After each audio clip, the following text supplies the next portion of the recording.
जय Hind. Welcome to Score Answer. और आज के करंट पे टुडे की एक नई श्रृंखला के साथ यहाँ पे उपस्थित हुए हैं, जिसका नाम है मानव परिवर्तित भोजन वितरण, हाथियों का आक्रामक व्यवहार।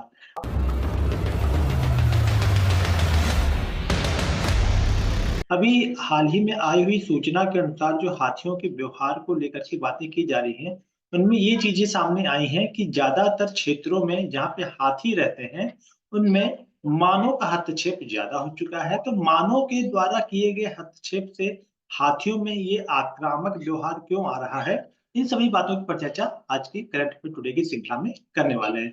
तो एक नए अध्ययन के अनुसार हाथियों के झुंड जंगलों की तुलना में मानव जनित रूप से निर्मित घास के मैदानों में भोजन के लिए अधिक प्रतिस्पर्धा करते हैं। मतलब ये है कि झाड़ियों में, जैसे कि जो जंगली स्थान है, वहां पे हाथी अपने आप को कुशल महसूस करते हैं। उनको भोजन भी पर्याप्त मात्रा में मिल जाता है और उनके आवास में भी किसी तरह की बाधा नहीं पहुंचती। लेकिन ऐसे जगह या ऐसे स्थान जो मानव द्वारा निर्मित है, जैसे कि जो कोई भी ऐसे घास के मैदान है जो मानव द्वारा निर्मित है। अब ये घास के मैदान होते कैसे हैं? मतलब अगर किसी जगह पर बहुत दिनों से खेती नहीं की जा रही है, तो वहां पे घास उगाते हैं। तो ऐसे स्थानों में हाथियों को अधिक प्रतिस्पर्धा करनी पड़ती है। तो ये किस तरह की होती है, इन सभी बातों की परिचर्चा आज हम लोग कर रहे हैं। तो ये जो प्रतिस्पर्धा है, इस बात पर प्रकाश डालता है कि मानवीय गतिविधियां पर्यावरणीय प्रभावों और जानवरों को सामाजिक जीवन को कैसे प्रभावित कर सकती हैं। ये बातें निकल के आई हैं। इसके ऊपर एक रिसर्च हुआ है, और रिसर्च में ये चीज पाई गई कि अगर हाथियों को उनके प्रवास में ही रखा जाए, तो किसी तरह का कोई हानि नुकसान नहीं होता है। लेकिन अगर वो अपने आवास से बाहर आते हैं या मानव निर्मित किसी स्थान पर जाते हैं, तो वहां पे हाथियों में ही अपने प्रतिस्पर्धा आरंभ हो जाती है, जो कि एक गलत तरीका है। भले ही उनके पास प्रचुर मात्रा में भोजन हो, ये भी एक बड़ा विषय है।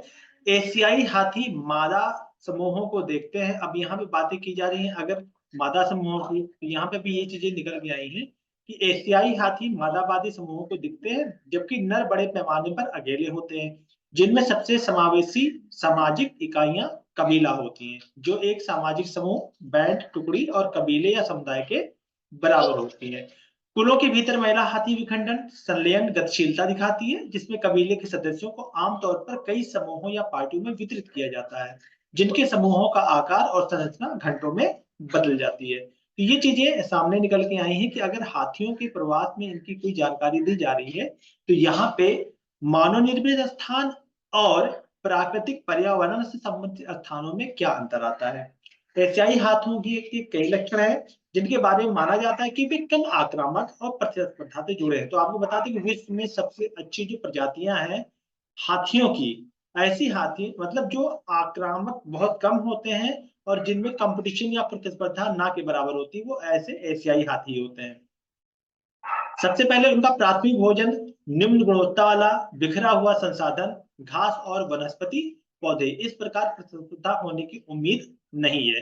मतलब एशियाई हाथियों में एक तो आक्रामकता कम होती है, और दूसरी चीजें उनमें प्रतिस्पर्धा बहुत कम होती है। प्रतिस्पर्धा किस चीज को लेकर के? खाने पीने की चीजों को लेकर के। अगर कोई प्राकृतिक पर्यावरण से संबंधित स्थान है, हाथियों के निवास स्थान है, तो कोई समस्या नहीं आती। लेकिन अगर वही स्थान मानव द्वारा निर्मित है, तो हाथियों के अपने समूहों में ही प्रतिस्पर्धा कंपटीशन आरंभ हो जाती है कि कौन पहले पहुंचेगा और कौन पहले खाएगा। इस खाने के चक्कर में लड़ाइयां होती हैं अपने झुंड और समूह और कबीले में। तो सबसे पहले इसका प्राथमिक भोजन निम्न गुणों वाला बिखरा हुआ संसाधन, और इसमें आते क्या है? घास और वनस्पति पौधे आते हैं, क्योंकि हाथी शाकाहारी होता है और वो इन वनस्पतियों पर निर्भर करता है। इस प्रकार प्रतिस्पर्धा होने की उम्मीद नहीं होती। तो ये जो उम्मीद नहीं हो रही है, एशियाई हाथियों के संदर्भ में बताया जा रहा है। इनकी विखंडन संलयन गतिशीलता उन्हें लचीले ढंग से छोटे समूहों में विभाजित और प्रतिस्पर्धा करने का अवसर देती है। तो ये जो बातें निकल के आ रही है हाथियों के समूह और उनके पैटर्न को लेकर के हैं। क्यों? क्योंकि सभी प्रवास में अलग अलग स्थान पर अलग अलग प्रतिस्पर्धाएं होती रहते हैं। वे प्रादेशिक नहीं होते, और उनकी घरेलू समस्याएं बड़े पैमाने पर ओवरलैप कर सकती हैं, या लक्षण समूहों के बीच मुठभेड़ों के दौरान कम आक्रामकता से संबंधित होती है। अब इनकी अगर रिसर्च की बात करते हैं, तो Jawahar Nehru centre for advance scientific research विज्ञान और प्रौद्योगिकी विभाग, भारत सरकार के तहत एक स्वायत्त संस्थान के वैज्ञानिकों ने हाथियों जैसे मादा बंधित पशुओं में समूहों के भीतर और उनके भोजन वितरण के प्रभाव की जांच की है। तो आपको बता दें कि ये जो रिसर्च सेंटर है, specially Jawaharlal Nehru centre for advance scientific research विज्ञान प्रौद्योगिकी, ये भारत सरकार का एक स्वायत्त निकाय है और इसी से रिसर्च सामने आए हैं। तो ये क्या रिसर्च था? मादा बंधित पशुओं में समूह के भीतर और उनके बीच भोजन वितरण प्रभाव की जांच की है और व्यक्तिगत हाथियों की पहचान अध्ययन करने के लिए 2009 में स्थापित दीर्घकालीन काबिनी हाथी परियोजना, ये चीज बहुत अच्छी जानी, ये क्वेश्चन कई बार पूछा गया है कि काबिनी हाथी परियोजना क्या है, से व्यवहार से डेटा को ट्रैक किया और पता लगाया कि क्या कबीले के भीतर शत्रुतापूर्ण विवाद, जिसे एगोनिज्म कहते हैं, कबीले के बीच एगोनिस्टिक मुठभेड़ है। हाथियों में इसकी दर, फैलाव, घास की प्रचुरता, घास के फैलाव, हाथियों के समूह के आकार पर निर्भर है। मतलब ये जो विवाद है जिसे हम एगोनिज्म कहते हैं, शत्रुतापूर्ण विवाद, ये कहाँ होता है? ये घास के मैदान, इनकी प्रचुरता, घास के फैलाव, हाथियों के समूह पर निर्भर करती है। अब काबनी घास के मैदान और उसके पड़ोस के जंगल में हाथियों के व्यवहार के आंकड़ों का अध्ययन कर पाया गया कि जंगलों की तुलना में घास के मैदानों में जहां भोजन की प्रचुरता होती है, हाथियों की झुंड के बीच प्रतिस्पर्धा अधिक होती है। मतलब ऐसे स्थान जहां घास के मैदानों में भोजन की प्रचुरता होती, वहीं पे ये कंपटीशन या प्रतिस्पर्धा हाथियों के बीच या हाथियों के झुंड के बीच पाई जाती है। अध्ययन के निष्कर्ष आंशिक रूप से सामाजिक पारिस्थितिक मॉडल, महिला सामाजिक संबंधों के पारिस्थितिक मॉडल और भविष्यवाणियों का समर्थन करते हैं, जो बताता है कि खाद्य वितरण मुख्य रूप से समूहों के बीच भीतर प्रतिस्पर्धा को निर्धारित करता है। मतलब ये जो प्रतिस्पर्धा है, ये हाथियों और उनके समूहों के बीच में है। प्रचुर मात्रा में एकत्रित खाद्य संसाधनों पर संघर्ष बढ़ने की उम्मीद और उन पर समूहों पर व्यक्तिगत एकाधिकार हो सकता है। Royal society open science journal में ये चीजें प्रकाशित और अध्ययन से पता चल चुका है कि संसाधनों की उपलब्धता बढ़ाने से अपेक्षा विपरीत प्रभाव पड़ सकता है।